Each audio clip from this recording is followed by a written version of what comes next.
INEOS are set to sell over 10 players this coming summer window, and Jim Ratcliffe reportedly targeting Julian Nagelsmann as the next Manchester United manager. These are some of the things we'll be discussing on today's show, amongst many other stuff. But before we jump into that, please smash a like on today's video, subscribe to the channel if you're new, and let's get straight on into it. So let's start the show off with a story that broke from Samuel Luckhurst, Manchester Evening News. This afternoon, he's reporting that Manchester United are planning for a squad exodus this summer and are hoping to sell double figures worth of players, obviously meaning 10 or more, this summer transfer window. You know, this is music to my ears. I just hope and pray that this happens, because we are absolutely desperate to clear out some of these players. We all know it. There's so many people in this squad that need to leave. One of those players is reportedly Sofyan Amrabat, who apparently will not be staying at Manchester United post his loan spell. The story says Sofyan Amrabat is set to be returned to Fiorentina after his season-long loan at Manchester United. I mean, he hasn't really had an opportunity, but from what I have seen of him, I don't think he's looked particularly good, and I would definitely send him back. I wouldn't give them... I think we need to give him another 20 million euros if we want him to stay. I don't think that's a good bit of business. I think we paid 10 million euros to loan him for the season. They want another 20 million if we want to keep him beyond this season. I don't think he's cutting it for me personally. You know, I think there's way better options out there, younger options who would suit our team more going forward. I think Amrabat was just more of a stopgap. So I think that's the correct decision. Samuel Luckhurst also reports that apparently Manchester United are expected to listen to offers for Antony in the summer transfer window. I would agree with that as well. If we could sell Antony to Saudi Arabia, I would be so happy. I think that's a genuine possibility as well, because we know that the Saudi clubs have a lot of money. We know that Neymar's gone there. We know that, you know, Ronaldo's there. There's quite a few high-profile players who are out playing in the Saudi league, Benzema, Kante. And I think, you know what? Antony could be swayed, because he's never played and won many trophies in his career. Do you know what I mean? And I just don't think he simply is. Like, he's playing for the biggest club in the world at the moment, and he's won the League Cup. He's not even playing anymore. He's on the bench. Omari Forson starting ahead of him. And I genuinely believe that, you know, if an offer came in from a Saudi club, I think he'd probably take it, because his career at Manchester United is over for me personally. Last season, I gave him the benefit of the doubt. I thought he was okay. I was excited to see what he could contribute this season. He scored 1 goal in 26 games, and he's an attacking player. That's absolutely terrible. I'm sorry. So if we can, you know, maybe get back 60 million euros to a Saudi club, that would still be a 35 million euros loss based on the 95 we paid to Ajax. But at this stage, I think it would be the correct decision. So both of those stories, I think, are positive, that Antony is going to be put up for sale and that Sofyan Amrabat's going to be sent back. In relation to the 10 players that would leave, I mean, it's easy to do that. Okay? Amrabat, Donny van der Beek, Sancho, that's 3. Easy. Martial's obviously going. His contract's expired. Johnny Evans will be going. His contract will expire. Wan-Bissaka's blatantly going to leave. I think Casemiro will leave. I think Varane will leave. That's 8 players. Maguire should be gone. McTominay should be gone. Lindelof should be gone. That's 11 players. I mean, we could go on and on and on and on here. That's only 11 players. You know, that's still keeping people like Bruno and Rashford, when there's still people like Pellistri, Ahmad, Zidane Iqbal. Sorry, Zidane Iqbal's already gone, isn't it? I'm thinking of Hannibal Mejbri. He's still here. I mean, you could easily sell 15 to 20 players this summer. Easy, without even struggling if you're selling some of those youth. So I think 10 players is a realistic figure, and let's just hope and pray that that happens. Moving on to the next story, let's talk a little bit about the manager. And the story coming out this afternoon from a journalist called Peter Hall, who reports for Sky Sports, Reuters, and a couple of other outlets, is that apparently a manager like Julian Nagelsmann appeals to INEOS. They want their manager to have a clear philosophy and obvious style of play. I don't really get that, to be honest, because Erik ten Hag had a style of play at Ajax, and it hasn't been transformed over to Manchester United. So unless, I don't know, I just don't, that doesn't really make any sense to me, this story, because every manager has a style of play. And Erik ten Hag has a style of play, but he's unable to play that style with these players. So what, are they saying that Julian Nagelsmann would suit a counter-attacking type of team? If so, yes, he would suit our players. I don't really understand it. And that's why I think the best situation for everyone is that Jim Ratcliffe, Omar Barada, Dan Ashworth, they decide what the style of play is.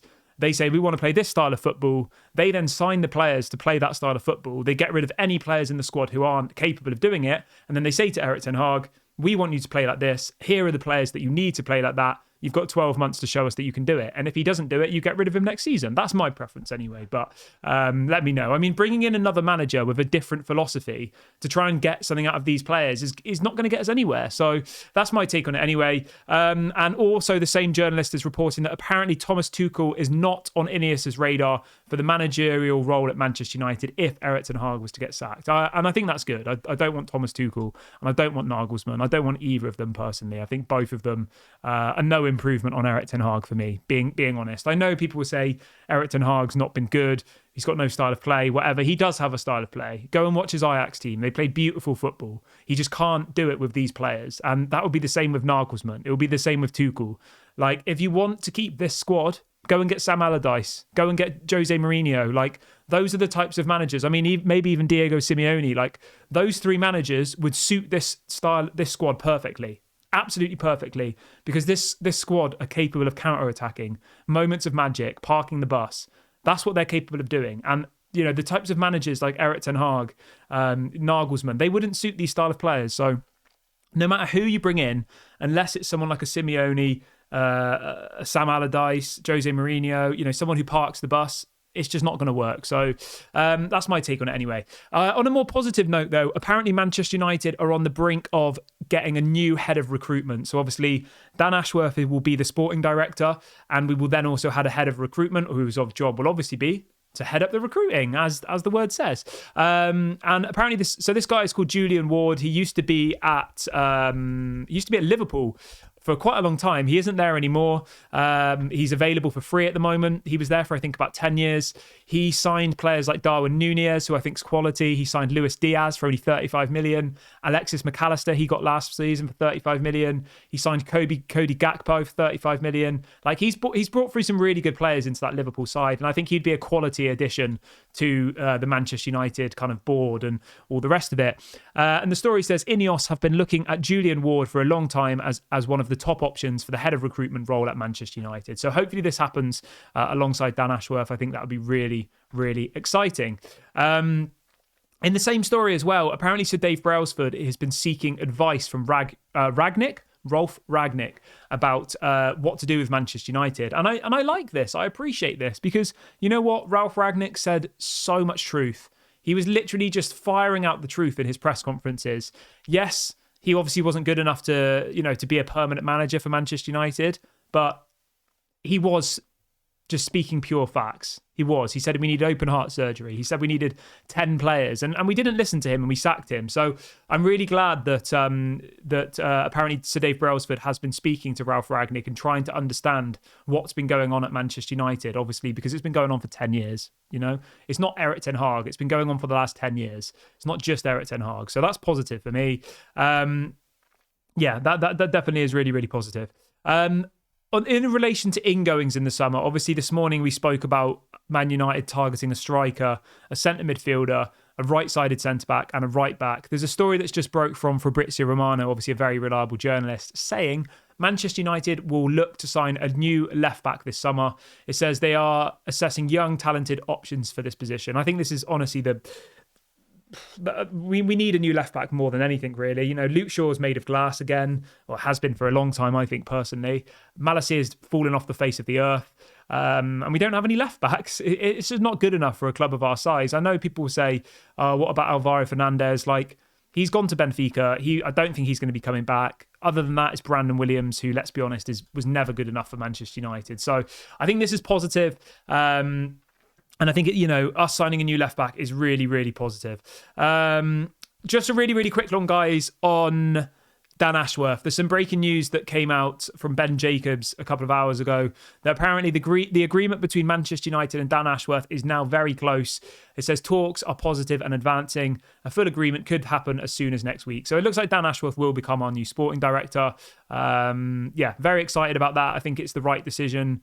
And I'm really excited to see what Dan Ashworth can do at Manchester United. Let me know in the comments section, guys, your thoughts on everything we've discussed on today's show. Let me know which players you think should be sold in the summer. Do you think Anthony should be sold? Do you think we should send Amrabat back? What do you think about Nagelsmann as a potential option for a new manager? So much conversation has been, so many different stories we've spoke about on today's show. So make sure you get in the comment section. Let me know your thoughts on everything we discuss on today's show. And for anybody who's watching this, just a heads up, this is a pre-recorded video. So if you're wondering why I'm not reading out comments or anything, it's because it's pre-recorded. It's not live. So just so you're aware. I hope everyone has a great evening. I'll be back tomorrow with live video from 11 a.m. UK time. Have a good day, evening, wherever you are in the world. This has been Daily Red Devil. Don't forget to like, comment, subscribe, and I'll speak to you all a bit later.